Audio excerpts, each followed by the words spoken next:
The president announced that there's going to be a relief fund. There's donation from UN, there's the donation from House of Rep, there's donation from political parties. How are we sure that this money is not going to be embezzled?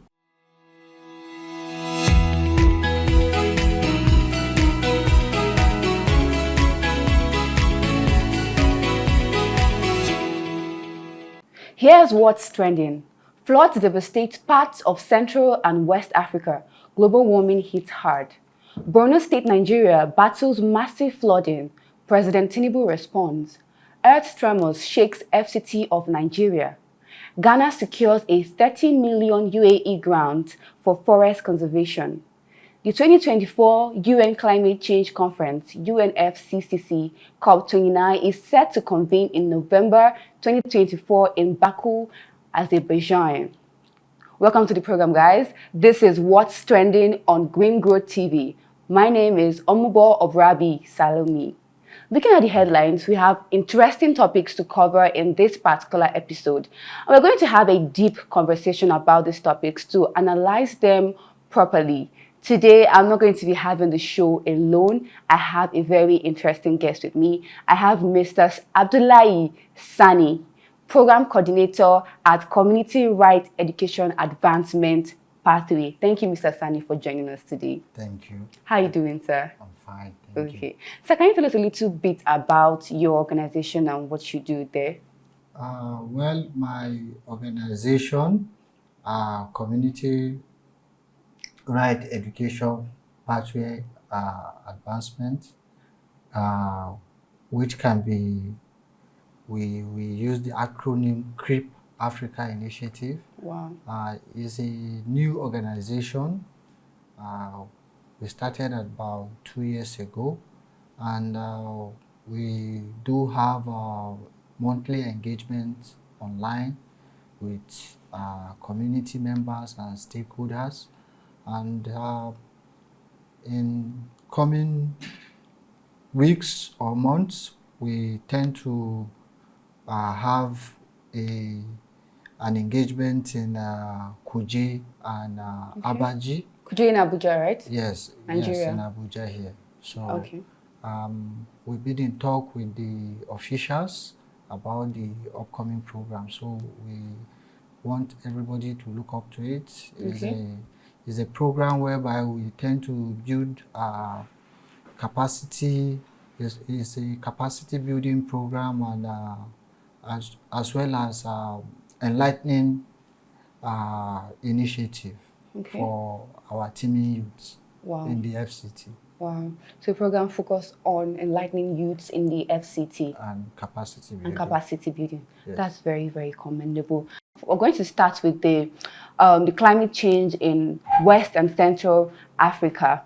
So this year we've had several countries in the Western and Central Africa have experienced devastating floods, including Chad, Cameroon, Niger, Mali, and Nigeria. We're going to dive into Nigeria a little bit deeper later, but in Cameroon's far north region, flooding has displaced about 200,000 people, destroyed 44,000 homes, and damaged over 100,000 hectares of farmland.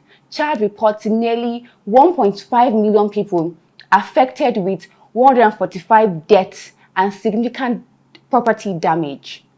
In Niger, flooding has displaced 41,000 people, with 11 deaths recorded. Residents are struggling with food shortages as crops and supplies were washed away.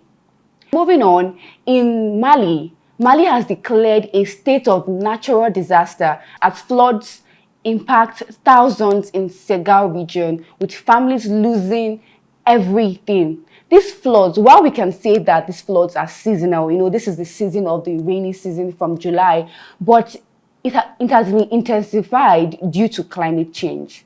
Yes. And Africa has been undergoing this challenge, but Africa remains a minor contributor to global emissions, responsible for only 4% of global greenhouse gases. This raises a very, very critical question. What is being done? What more can be done? Most especially those developed countries who are the major contributors of global emissions. Thank you very much for this wonderful question. We all know Africa as a continent contributes very little to the overall climate change problem, but that doesn't mean we should not take measures, because we are all in the same continent. What affects one part of the continent invariably affects the other parts of the continent as well. Yes, sir. So, but I want us to get something right. The concept of climate wash. There are big industries that are contributing to this climate problem. The European countries that are contributing to this climate problem, they make promises, and most of the times they don't fulfill these promises. And I want to use this platform to call on those countries, on those governments, to please make the pledge that they've made in respect to climate change, to alleviate the suffering of the people affected, and as well for most of we African countries that don't contribute much to be able to play our part in bringing about a net zero climate change policy. Yes. Thank you so much. You mentioned that we Africans should play our part, and that was just my next question, that what sustainable strategies can African government adopt to protect the public ecosystem from this increasingly severe climate impact? You said that we should play our part. So my question is that how can the African government play their part? In the last COP28, the Paris Agreement, each country is saddled with the responsibility of bringing about their own climate change policies. And Nigeria as a country came up with the policy of 30, 30, 30.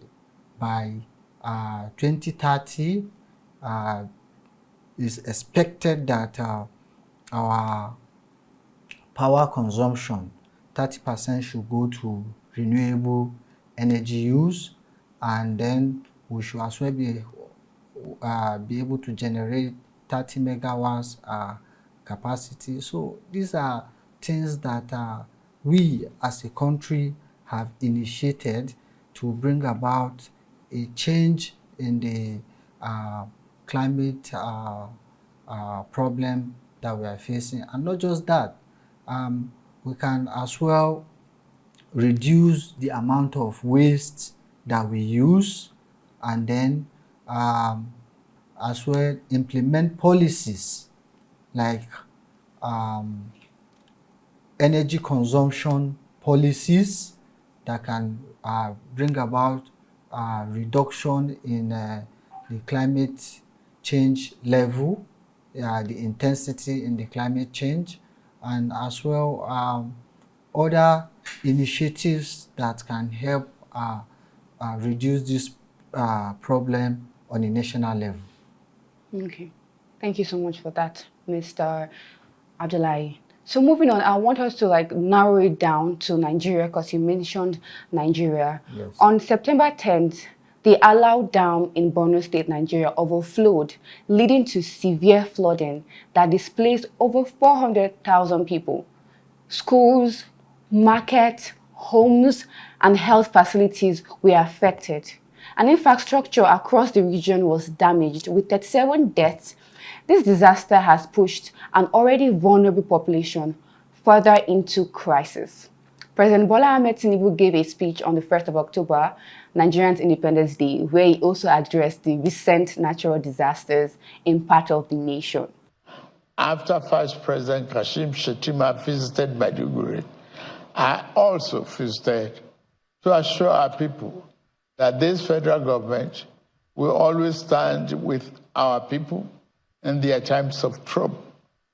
At the last meeting of the Federal Executive Council, we approved a disaster relief fund to mobilize private and public sector funds to help us respond faster to emergencies. Our government has also ordered integrity tests of our dams in the country to avert future disasters. How do you evaluate the Nigerian government's response so far? Is an integrity test enough to avert future floods? Is a disaster relief fund enough for the people in Maiduguri? The people of Maiduguri in the northeast part of Nigeria have really suffered a lot. Yeah. There's the issue of kidnapping, banditry, Boko Haram in the region over the years, coupled with the issue of flooding that has presently devastated the region. So my heart really goes out to the people of Maiduguri. And you see, we need to really address what happened in Maiduguri. What happened in Maiduguri is as a result of collapse of the dam. You see, this is a sheer act of negligence. Before some few days before the collapse of that dam, a government representative came to the media and assured the general public that the dam is okay and they have nothing to fear. And over the years, for about 12 years, about 726 million naira have been contributed, have been budgeted for the repair of that dam, and nothing was done until the eventual collapse of that dam that affected thousands, affected about 2 million people were affected. Yeah. About 1 million people displaced, properties damaged, lives lost. And this ordinarily is something that can be repaired, the damage that could have been repaired by 20 million naira. I don't know why we do this to ourselves as a country. I don't know. Sometimes the governor of the state, Professor Zulu, Babagana Zulu, is somebody that we hold with high integrity. We don't expect this kind of laxity from his ends. And the president announced that there's going to be a relief fund. How are we sure that this money is going to be utilized effectively? Exactly. And apart from that, there's been a lot of donation to the governor. There's donation from UN, there's donation from presidency, there's donation from House of Rep, there's donation from House of Rep, there's donation from political parties, there's donation from the Senate, there's donations from everywhere. Up to 12 billion naira has been donated. Have been donated. How are we sure this money is not going to be embezzled? So this alone, this announcement by the president that there is going to be a relief fund to checkmate this kind of issues, and the donations that have been put forward so far is not enough. Is not enough. We need a strong political commitment. There should be a strong political will. We need to see words backed with action. Not for the president to just go to Maiduguri and visit the people and leave. No, we need to see things put in place. How are we sure that this dam is going to be repaired? What's the condition of the dam presently? Yeah. It's not only that dam that needs to be assessed. Even in FCT here, the dam needs to be assessed because there's been a shock of recent in Papi, and we have dam here in Buhari too. So the shock there is capable of affecting the dam. So these are things that need to be put into consideration when making policies, when making announcements. There should be a strong political will that will assure the general public, the international community, that the government actually has interest in mitigating this crisis. Thank you so much, Mr. Abdullahi Sani. Well spoken. Thank you. And okay, there's one aspect I want us to address. That is the integrity test. Because you mentioned earlier that the government had gone to check out this dam and they assured the people that there's nothing to be worried about. Now they're saying they're going to conduct an integrity test. Is it different from the one they did before? Or is it another integrity test as well? And should people be assured that this is going to the integrity test is done to avert future dams. So we assume that they're going to test dams across Nigeria to prevent this from happening as well. So what do you have to say in line with this integrity test that has been ordered? The government agencies that are saddled with this responsibility, I want to urge them to be very mindful of their role, because this has a ripple effect on our economy, on lives, on properties. The integrity test should be conducted with all the stakeholders that are needed. In the integrity test for the dams should be conducted nationwide. All the dams should be looked into, consultants should be brought on board, and there should be a nationwide campaign towards this cause.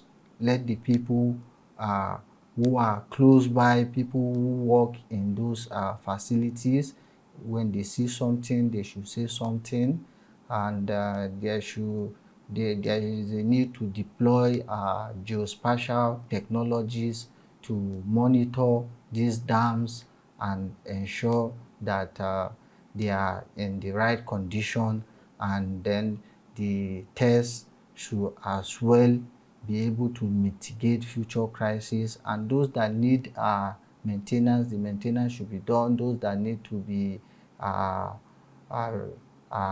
repaired, to be rebuilt, should be rebuilt. And then the communities that are living around those places, they should be as well, there should be a relief material and fund available for them. Like the dam in Maiduguri, the governor has said that it will be rebuilt and expanded, and that is a good one, and we hope that is done. And like the one in Abuja here, in Buhari, I hope the landslide that we experienced has not affected it, and if it has done so, I want the Minister of FCT, the Minister of Science, all necessary stakeholders should come together and do the needful to make sure that any future occurrence should be prevented. Thank you so much, Mr. Abdullahi Sani. Yeah. If you've been enjoying the program so far, make sure to hit the like button and also subscribe. And we'll be back after this very short break.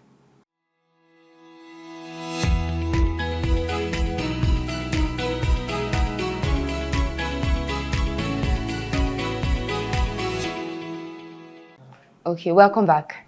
And we're still talking about the situation in Nigeria.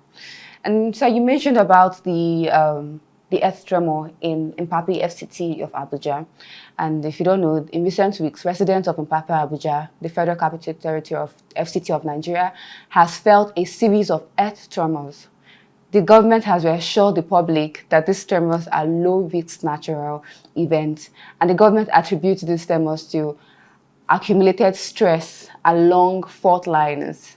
But there are questions about the role of human activities like rock blasting. Mbappe is known for rock blasting activities in the past. So before we address the rock blasting activities, we can see a pattern here, Yes. similar to the dam issue in Maiduguri, where the government assured the people that there's nothing to be worried about. And we are seeing the same pattern here in Mpapi.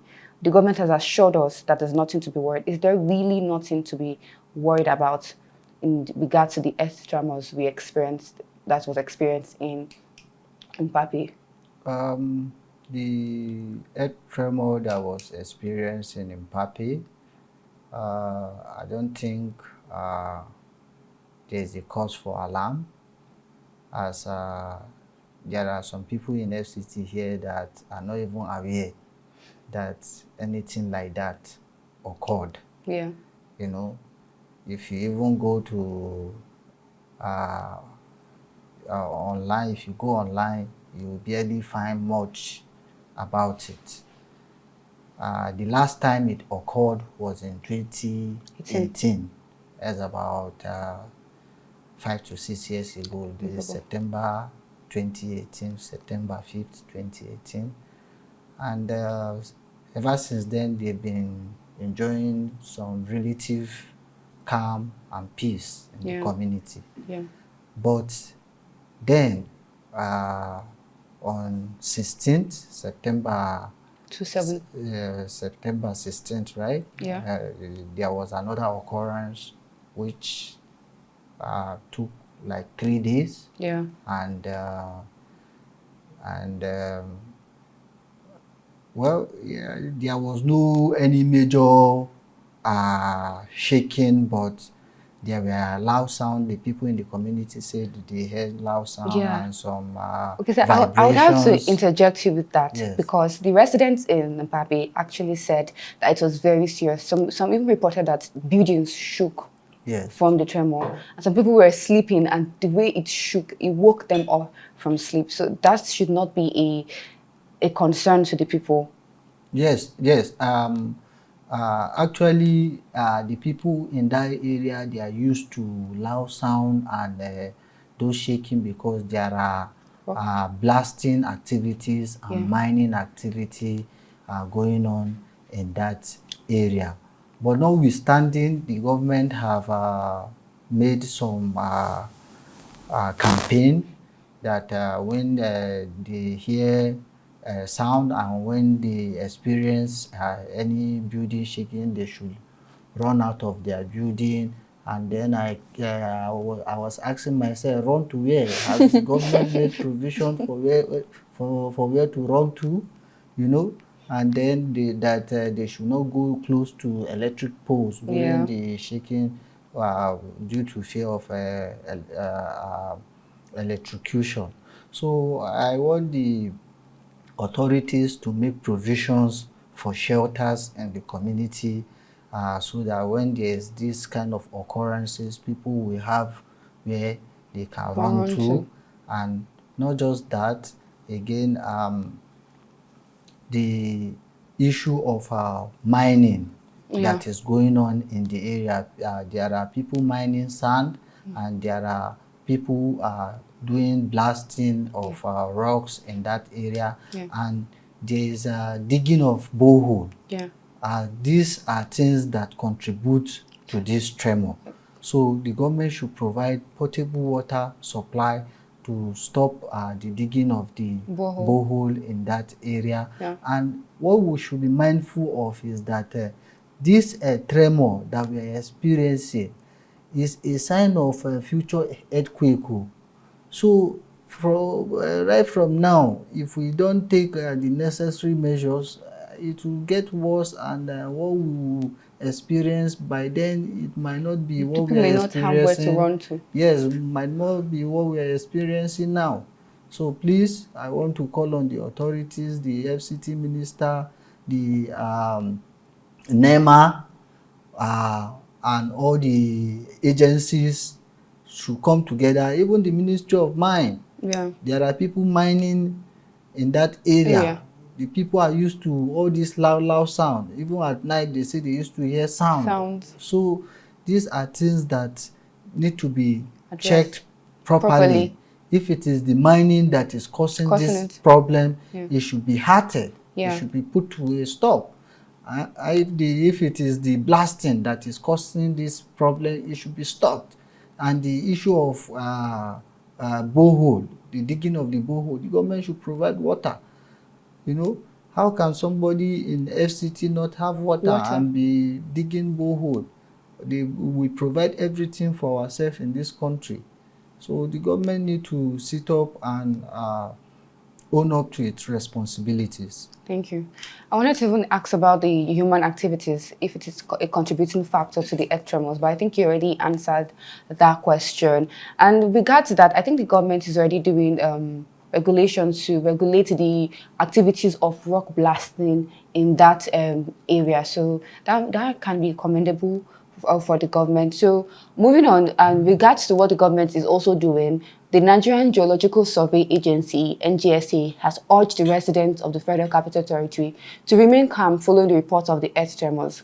The NGSA Director General, Professor Olusegun Ige, urged the residents of the affected areas and other parts where the tremors were felt not to panic, as they were generally minor and did not pose any threat to the environment. He said the agency was closely monitoring the situation across Nigeria and would provide updates as required. So the agency, the NGSA, is saying that they're monitoring it because you mentioned that it could possibly lead to earthquake in the future. Yes. So now they say that they are monitoring it. Is that efficient enough? And they'll give update to the public. Is that an efficient way to manage this situation? When the issue first occurred in 2018, it was the same thing that the government said now that they're saying. You see, there's something about Nigeria, you know, same thing keep happening. We keep complaining about the same thing. The government keep telling us the same thing, and at the end of the day, nothing will be done about it. Look at what's happened in Maiduguri. This is something preventable. Yeah. But instead, we allowed it to a point of no return. So as it is now, before the worst will happen, let's put sentiment aside. The people that are mining in those places, we know it's business that they are doing. Yeah. They've invested money. Government can make funds available for these people, and, you know, as a kind of subsidy for them. Okay, stop this activity, but take this amount and move to so place. We have this area that is lesser this thing. Because you ask yourself, why Mpape? Why? There are rocks in that place. If you've been to Mpape, if you know Abuja very well, it's a rocky terrain. Yeah. And there are, this mining activity is going on there. There are quarries. Yeah. So why Mpape? And these activities are happening there. And we cannot rule out these human activities. You know, the government have said that, okay, the region is lying on the, what is it called, on the fault line of these earthquake activities. Good, that is well understood. But still yet, we need to put in place measures. That is even enough for us to put in place strict measures, because the place is lying on the fault line. Yeah. That is why we need to put in place these measures to ensure that this future disaster does not occur, is prevented. Yeah. Thank you so much, Mr. Abdullahi. So we're going to move on to a lighter note. We're moving on to a lighter note. Let's turn our attention to Ghana, where the government has secured a 30 million grant from the UAE, Dubai, for a forest conservation and community support. This initiative aims to create alternative livelihoods while promoting reforestation. My question is, how significant is this grant for Ghana's efforts to combat deforestation and promote sustainable development? This grant from Dubai to Ghana, if I clearly understand, Dubai is a desert country. Yes, sir. And Ghana is a forest country. So you can see the irony. People that don't have trees, that wish to have trees, are giving you money for you to maintain your own trees. Africa, we can do better, you know. And Ghana should not forget, we are their brothers. Nigeria and Ghana, we are brothers. So that 30 million, they can share it with us. You see, these are commitments. Yeah. Towards policy statements. We cannot call Dubai a climate wash country because they are putting West to action. They made commitment that they would do, and they are doing it. They're doing it. So other countries, other European countries that are contributing more to the climate change problem should do like what Dubai is doing. They should not just make statements, they should put words to actions. And I want to use this as well to call on our CSOs to assess this funding. They should go for them. There are opportunities for this funding out there. They should go for them. There are so many parts in Nigeria that need this funding that can be effectively utilized. Yeah. Ghana, I believe this money will go a long way in bringing about changes in the forest reserve in Ghana, and I hope the money is effectively used as well. Very important. Yes. Very important. Thank you so much. I think you've even answered my next question, because I wanted to ask, how can other African countries follow this model of getting this kind of grants from other countries? And you mentioned that CSOs can also go after this. So I wanted to ask you, can you elaborate on how CSOs across Africa, not just Nigeria, across Africa, can follow this model and go after such grants?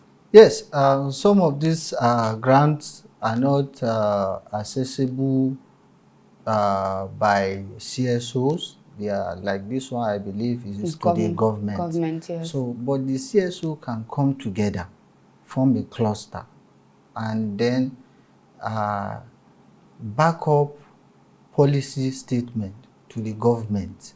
And then government will now begin to see that, okay, so there are issues that need to be addressed. And the government can now present this to other governments, and then the other bigger government like in the Europe can now see that, okay, there are issues on ground that actually need to be addressed.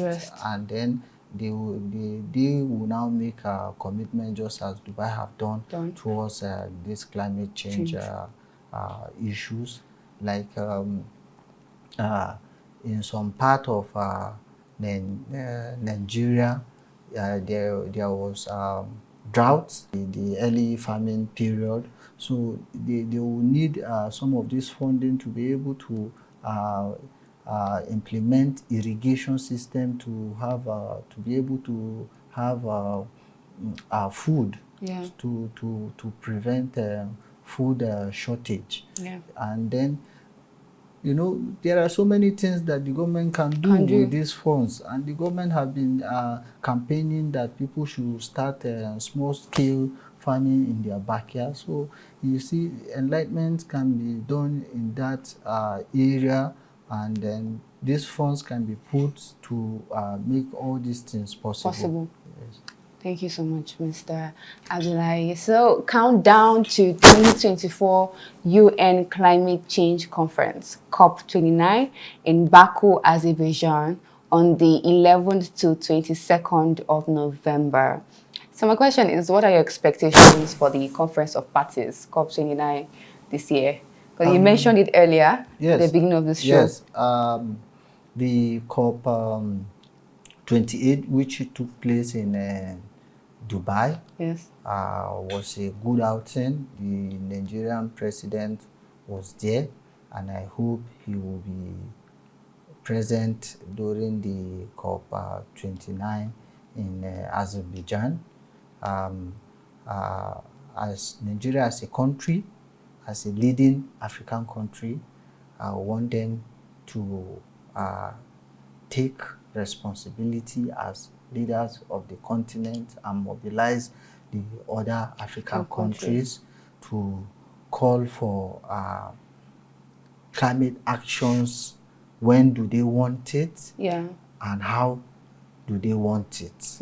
And then as well should be able to network among other countries on how to access some of these funds, just as Ghana just did. I believe such platform is a very big opportunity for such networking to take place. So I look forward to a great outing from Nigeria as leaders of the continent, and then I as well look forward to a positive outcome. Yes. We all look forward to a positive outcome. So another question is, with the roadmap, because this year their roadmap's mission is to limit global warming to 1.5 degrees Celsius. So how realistic do you think this goal is, considering the current pace of climate action globally? Yes, the 1.5 temperature global warming target was part of the Paris Agreement. And what this simply means is that pre-industrialization, let's say the temperature of Abuja is 20 degrees, and then post-industrialization, the temperature should not rise more than 1.5. That is to say, it was 20 degree before. So now it should be 21.5. It should not be more than that. It should not be more than that. That is what this simply means. There are number of countries that are pushing towards the net zero, that are trying to achieve that, and I believe those with higher carbon credit that are selling to those with lower carbon credit, all these initiatives are things that can bring about achieving the Paris Agreement of the 1.5 degree climate change temperature policy. So it's achievable, but it's not something that can be done with mere words. There needs to be commitment. There needs to be action. You know, we don't just say that, okay, we want to achieve this, and how do we achieve them? What actions are we ready to take? What sacrifices are we ready to make?